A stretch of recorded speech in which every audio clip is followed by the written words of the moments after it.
Failure wasn't an option. This had to work. I live and breathe franchising every single day, so I see the mistakes that people make. The reality is I've made a bunch of mistakes myself. That wasn't the ideal use or skill set that I wanted to be leveraging in my business. How in the world do you think that you could buy the franchise if you haven't done due diligence yet? Welcome to the Franchise Empire Show. They say Rome wasn't built in a day, and building your empire doesn't happen overnight. My name is Tarek Johnson, and owning franchises is what helped me go from employee to employer and start building my empire for my family. So this podcast is for you, the empire builders. For those of you who want to build something that stands the test of time. This is for those of you who are crazy enough to believe that you can make the dream in your head come to life. This podcast is all about bringing you real people who are building real empires so you can get inside their mind and heart and get proven strategies and actionable insights that will catapult you to build, grow, and scale your empire.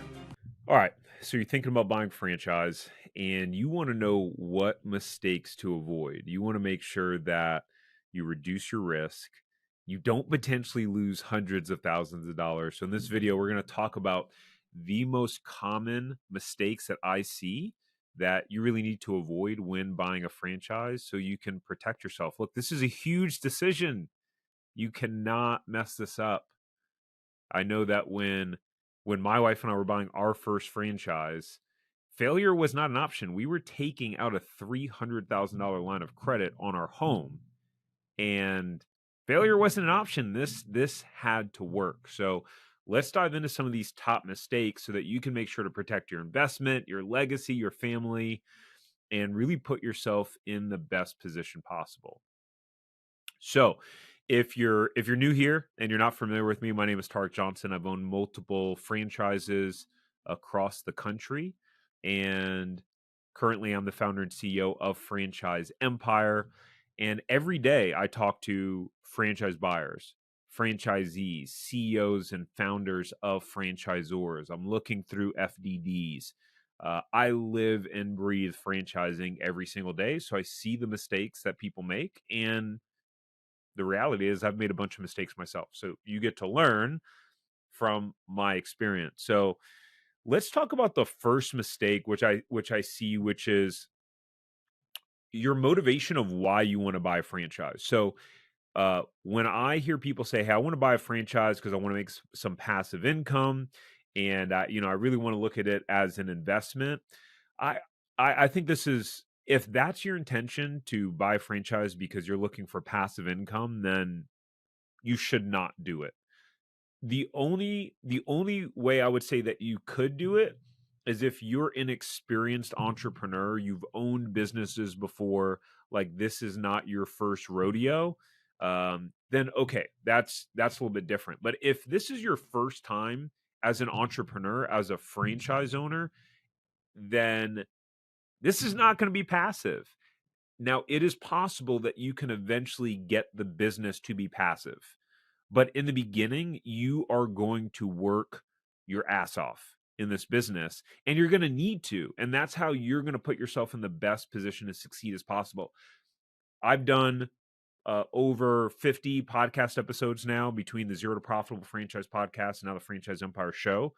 All the franchisees that I've spoken to, they have been owner operators in the beginning in their business. And that was one of the reasons why they then were able to get to passive. So as an example, when we opened up our first store in California, so we built out the first store from scratch, meaning when we signed our lease, it was a dirt lot.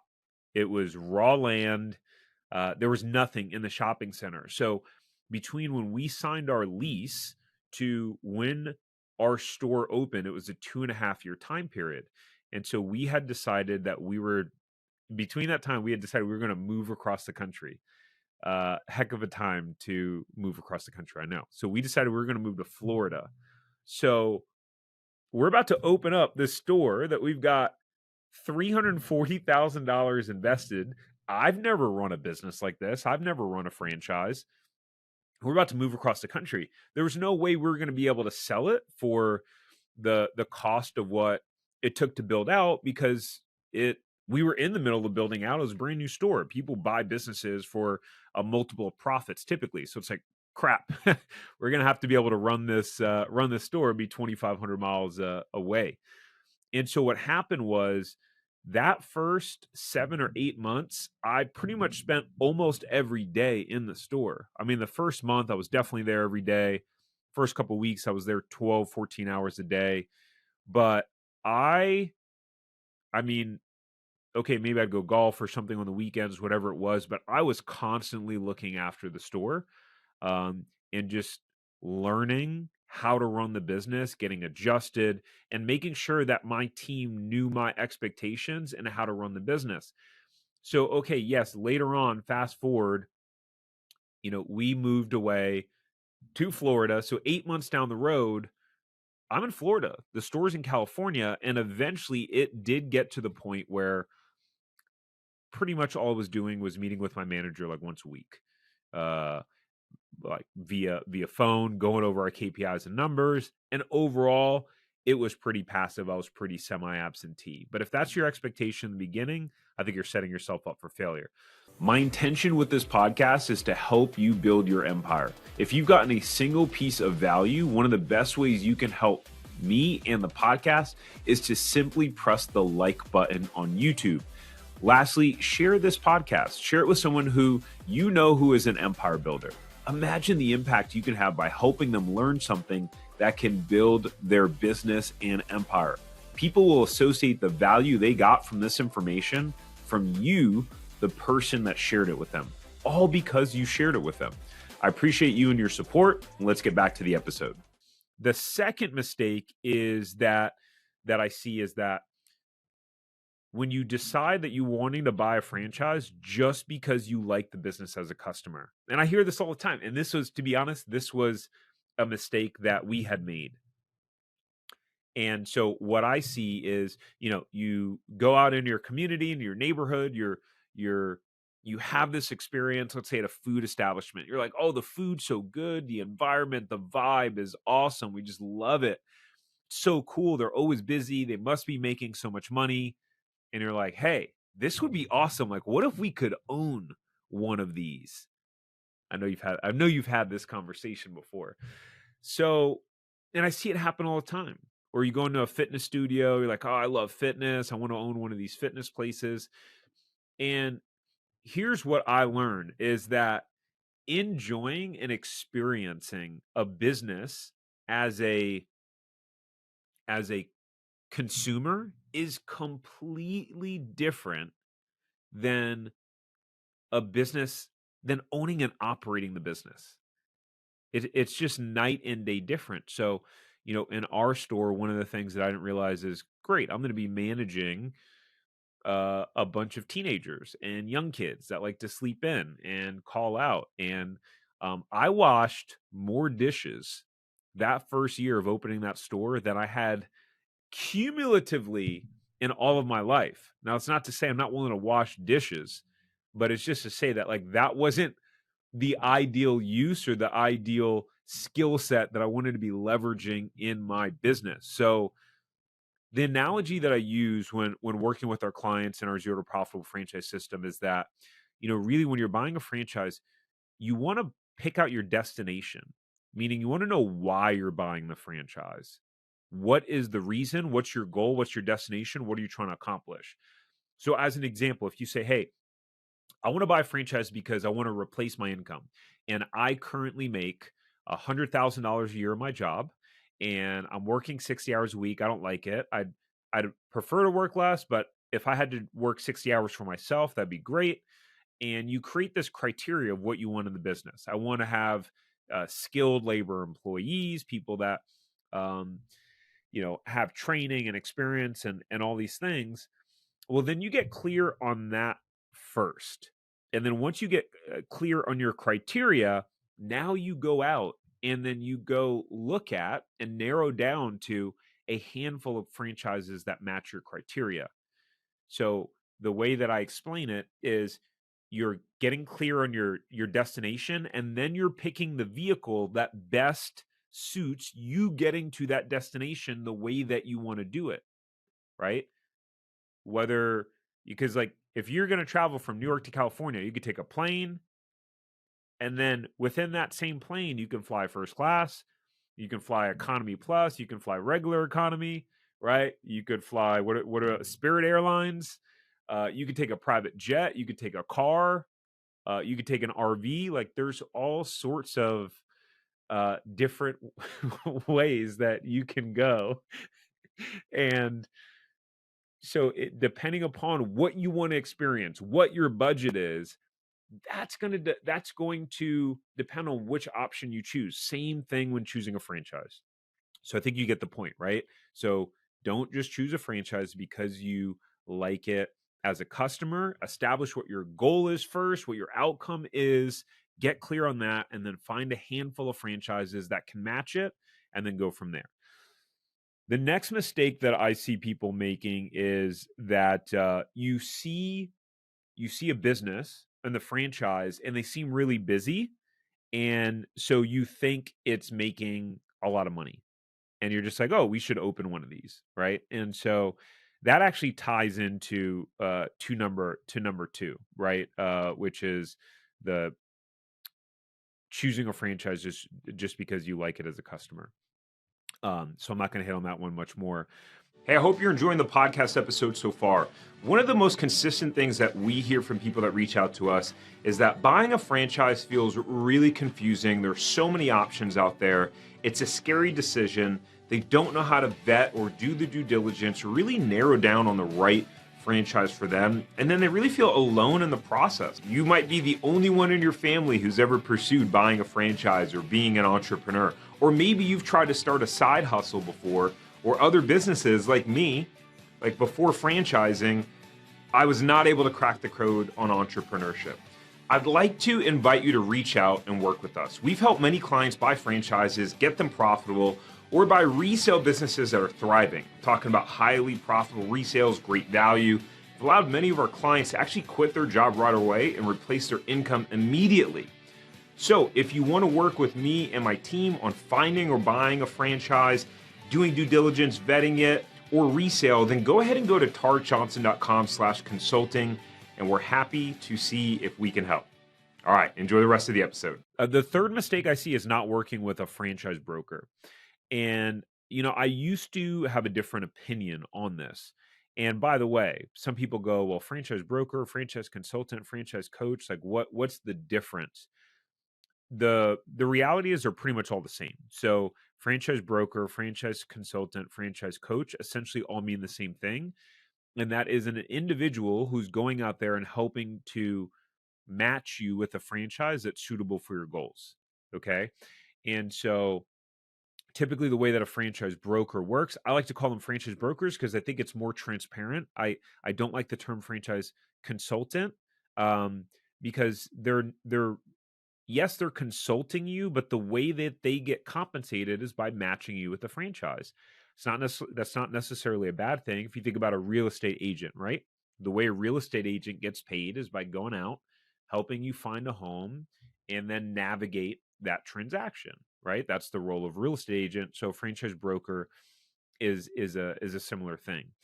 But what happens is, so the way that a franchise broker works is that they're going to have access to a couple hundred different franchises that they can work with. Depending upon what organization they're with, they can even go out to franchises that aren't within their inventory and say, hey, I have a client that may be interested in your franchise, etc.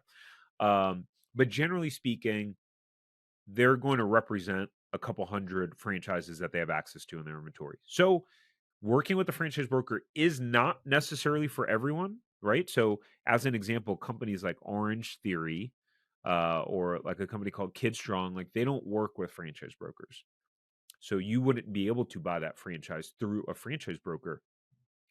But the reason why I list this as a mistake is because majority of the people that wind up reaching out to me or us, and I've been running my YouTube channel for a good 3 years now, so I've just again spoken to hundreds if not thousands of people, either via email or in Zoom meetings or lives or Q&As or whatever it is.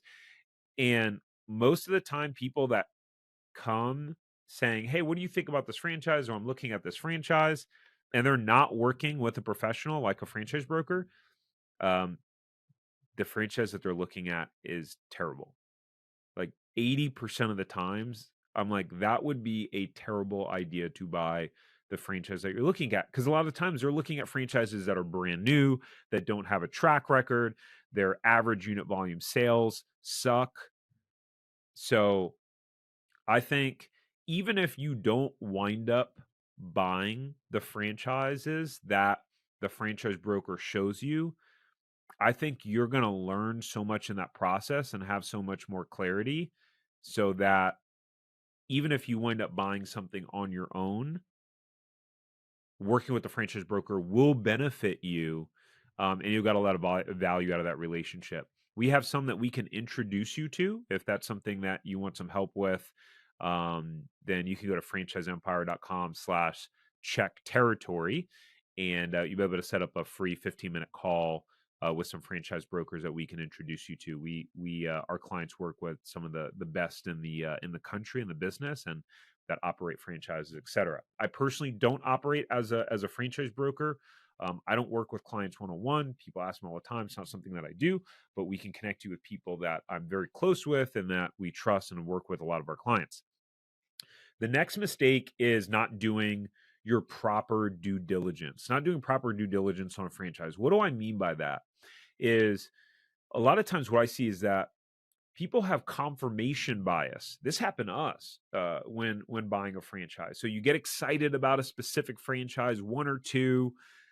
You think you can make a lot of money, whatever it is, for whatever reason, you're really excited about it.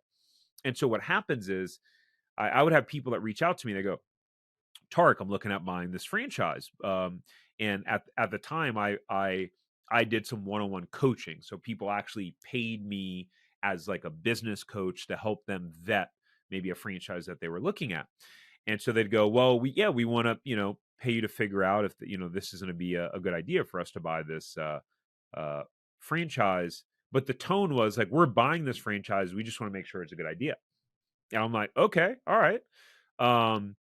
So, how many franchisee validation calls have you done? Uh, we haven't talked to any franchisees yet. Oh, okay. Um, what about the FDD? Like, have you understand the item 19 in terms of like how much money like the different locations or units are making? We haven't gotten the FDD yet. And I'm like, what?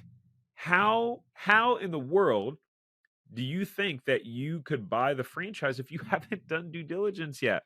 So, in terms of due diligence, not doing validation calls, meaning talking to existing franchise owners about their experience, right? And there are layers to this, which is you need to talk to 5 to 10 franchisees of that franchise brand, and you need to ask them the same category of questions and document it and take notes while you're doing it, right? Not doing that will get you in big trouble. And what happens is the franchisor sometimes will do group validation calls or recorded validation calls, or they'll send you a list of names. And so one of the mistakes is only talking to franchises that the franchisees that the franchisor has introduced you to. You need to go in the FDD and actually call and talk to other people besides, because the franchisor, if you think about it, of course they're going to send you the franchisees that are all doing fairly well or all happy, right? Actually, I've definitely had times where I've made validation calls, and franchise in general franchisees will be pretty honest with you, but you still need to go in there and make your own calls. But you need to talk to 5 to 10 franchisees, all right? So that's part of the due diligence. Another mistake is not understanding the numbers of the franchise. So many times I've seen people get excited about a franchise and just not understand the actual numbers and economics of the potential profitability of the franchise. I mean, people will come in and they'll say, come into our program and say, hey, we're looking at this franchise, and okay, great. Like, what's the average unit sales for the franchise? It's 450,000, and it's a retail model, meaning you have a physical location. And the conversation that we have is, if the average sales are only 450 grand, it's going to be very hard for you to make money because of the way that it's structured and the fact that you have a lease and you have so many fixed costs that are pretty expensive. Um, at a certain point, you're at a certain point of sales, it's nearly impossible to be profitable. And then you factor in uh, your cost of debt, which is the next layer to that mistake of not doing the proper due diligence. Is okay. Someone estimates, all right, I think I can make, let's say, 80 grand profit with this business. And then they're not factoring in that, okay, my SBA loan payment is 5 grand a month, which is 60 grand. So after my cost of debt, even though I'm profiting 80 grand, the actual cash flow that it's producing is only 20 grand. And then you still got to leave some money in the business account. You're not going to take every penny out. So then at that point, it's like, okay, unless you don't need the income from it for a while, it's something that you got to think about and factor into. Another mistake that I see people making is buying a franchise that doesn't have a track record of success yet. So recently we had someone that we do these group calls for people that are in our zero to profitable franchise system. This is where they get to I'll answer their questions. They get to learn from some of the other franchisees. And someone came on and said, "Hey, Tark, yeah, I'm looking at this plumbing franchise, and like, what do you think? And this is what I'm thinking. I really like it." And turns out they only have one franchisee. And so the question I asked, I said, "Hey, this guy's name, let's call him Tim." I said, "Tim, just curious, let's take a step back for a second. What was one of the reasons that you wanted to buy a franchise in the first place?" And he said to me, "Well, because it's got a proven, I wanted to go with something that has like a recognizable brand and that they've already figured it out and they have the system and they have a blueprint for me, essentially." I'm like, "Okay, cool. Does a franchise with one franchisee, do you think you're going to get all those things?" He's like, "No." I'm like, "Exactly." So the biggest benefit with a franchise is that there are 10, 20, there are dozens of other franchisees, if not hundreds of other franchisees that have proven the model works, that it's been established. So, if you really want to help ensure your success and put yourself in the best position possible, then take a look at franchises that have an actual track record.